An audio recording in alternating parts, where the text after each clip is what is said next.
Dear Patriots, before the news starts, please subscribe to our patriotic channel by clicking the subscribe button. Give us a thumbs up to this video. Don't forget to leave your opinion below in the comments section. Share the news on Facebook and Twitter so you friends see it. Thank you. Trump: I'm looking very strongly at Kudlow to replace Cohn.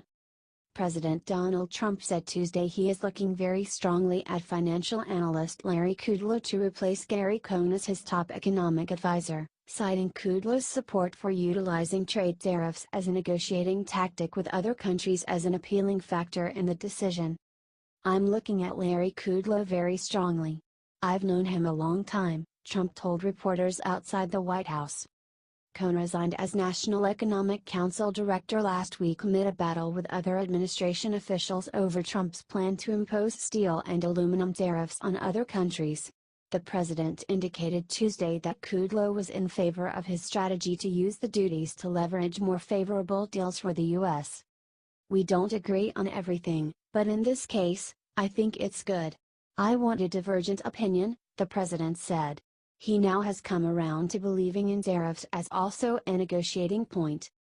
Kudlow has been widely seen as a leading candidate for the role, despite his criticism of Trump's decision to impose a 10% tariff on aluminum and 25% tariff on steel imports. One senior administration official told Politico Monday that the selection could be formalized within 24 hours but that the decision had not yet been finalized. The announcement came shortly after Trump announced on Twitter that CIA Director Mike Pompeo would replace Rex Tillerson as Secretary of State, the latest in a series of prominent staffing changes for the Trump administration. Trump said Tuesday he is also speaking to many others in selecting who will become the administration's top economic advisor but added that Larry has a very good chance. Kudlow, a CNBC contributor and on-air personality, previously served in the Ronald Reagan administration as an associate director of economics and planning for the Office of Management and Budget.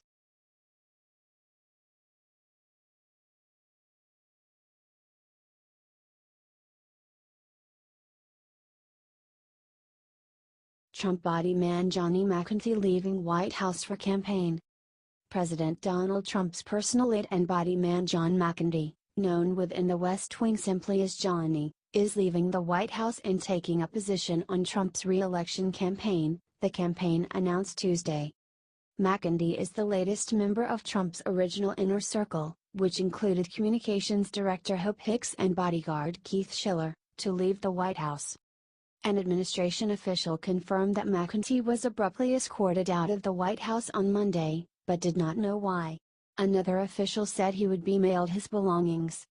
The Wall Street Journal reported Tuesday that McKenzie's departure was triggered by a security issue. The move comes at a time of intense turbulence within the West Wing and throughout the administration. Trump announced Tuesday morning that he was replacing Secretary of State Rex Tillerson with CIA Director Mike Pompeo, and also said he is considering CNBC pundit and outside economic advisor Larry Kudlow to succeed outgoing National Economic Director Gary Cohn. McKenzie, a former University of Connecticut quarterback who joined the Trump campaign as a volunteer in 2015, has been a regular presence by Trump's side in the White House. John McKenzie, who was a personal aide to President Trump in the 2016 campaign in the White House, will also rejoin the Trump campaign as a senior advisor for campaign operations, the campaign said in a statement on Tuesday morning. McKenzie will be based in Washington. The campaign also announced that Katrina Pearson, who served as a spokeswoman for Trump in 2016 and remains a frequent Trump surrogate on cable news, will join the campaign as a senior advisor. As we build out our operations for the 2018 midterm elections and the 2020 re-election campaign, we are pleased to welcome back two outstanding members of our 2016 team, campaign manager Brad Parscale said in a statement. "We need the help of proven leaders such as Katrina and John to promote the president's growing portfolio of achievements across the country." Andrew Ristusa contributed to this report.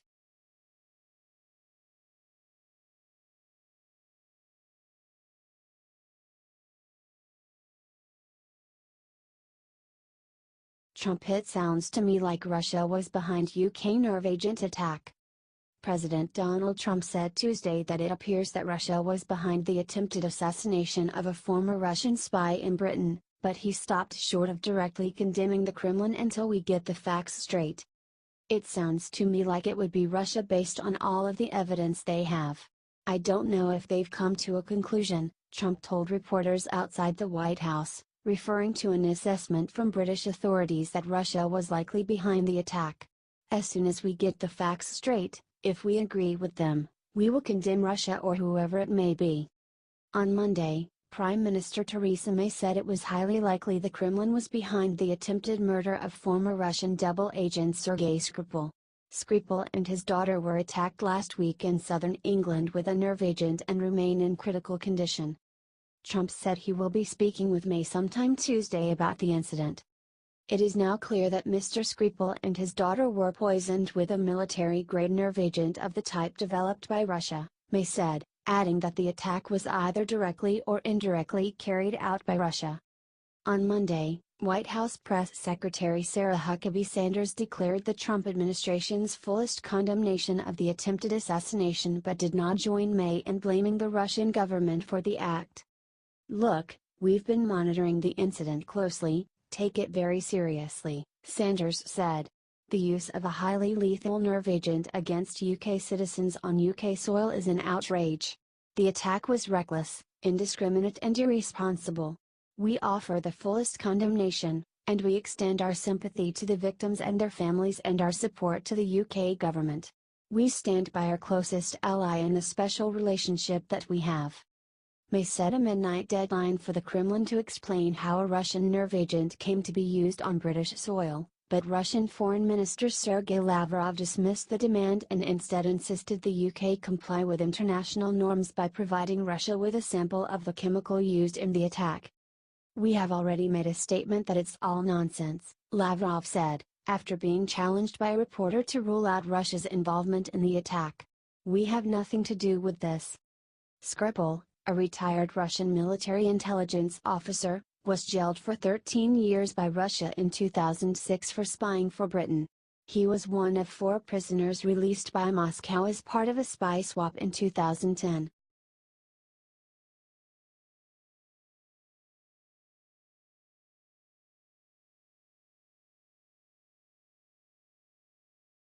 Haspel, poised to become first female CIA chief, ran controversial black site prison.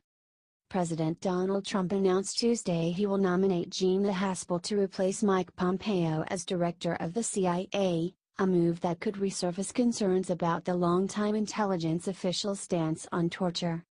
Haspel, if confirmed by the Senate, would become the first woman to lead the CIA, a milestone Trump touted in announcing his plans.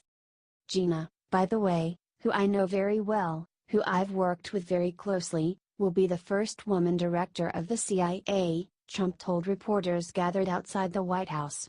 "She's an outstanding person, who also I have gotten to know very well." The remarks followed a tweet in which Trump announced that Haspel would replace Pompeo at the CIA, while the intelligence chief would take over for Rex Tillerson at the State Department. Haspel, who served as Pompeo's number 2 at the CIA, joined the agency in 1985. During her tenure, she controversially ran a black site prison in Thailand at which terrorism suspects reportedly were subjected to harsh interrogation tactics, including waterboarding. Trump's selection of Haspel, whose appointment to the position of deputy director of the CIA was met with opposition by some lawmakers, prompted legislators to raise questions over her record on interrogation tactics. The torture of detainees in U.S. custody during the last decade was one of the darkest chapters in American history, Senate Armed Services Chairman John McCain, Republican Arizona, said in a statement Tuesday. Ms. Haspel needs to explain the nature and extent of her involvement in the CIA's interrogation program during the confirmation process. Former CIA Director John Brennan, who tapped Haspel to serve as Deputy Director of Operations in 2013, responded to news of her selection Tuesday by praising her wealth of experience. He also acknowledged her role in carrying out controversial intelligence gathering practices. "She was involved in a very, very controversial program, and I know that the Senate confirmation process will look at that very closely, but Gina Haspel has a lot of integrity, Brennan told MSNBC. She has tried to carry out her duties at the CIA to the best of her ability even when the CIA was asked to do some very difficult things in very challenging times. George Little, a former CIA and Pentagon spokesman during the Obama administration, alluded to the brewing confirmation battle while praising Haspel's record of service. She is a true intelligence professional and widely respected inside the CIA, Little told Politico. Her immediate challenge is to prepare for a series of very tough questions at her confirmation hearing. Robert Litt, former general counsel to the Director of National Intelligence, said there is no question the controversy will come up at her confirmation hearing, but argued Haspel should not be penalized for carrying out programs introduced by senior government officials. I've also been long of the view, and I've said this publicly before, that to the extent that there's blame to be laid for what was done in the CIA's rendition and interrogation program, that blame should lie at the feet of the political level people who ordered the program and not the CIA officers who carried it out, Litt said. Pompeo voiced support for Trump's decision to tap Haspel to replace him atop the CIA in a statement released Tuesday. I am proud of the work we have done on behalf of America and know that the agency will continue to thrive under the leadership of Gina Haspel, Pompeo said. Trump voiced support for waterboarding as a means of gathering intelligence last year, telling ABC News that government officials had to fight fire with fire to counter terror threats. Martin Matuszak and Daniel Liebman contributed to this report.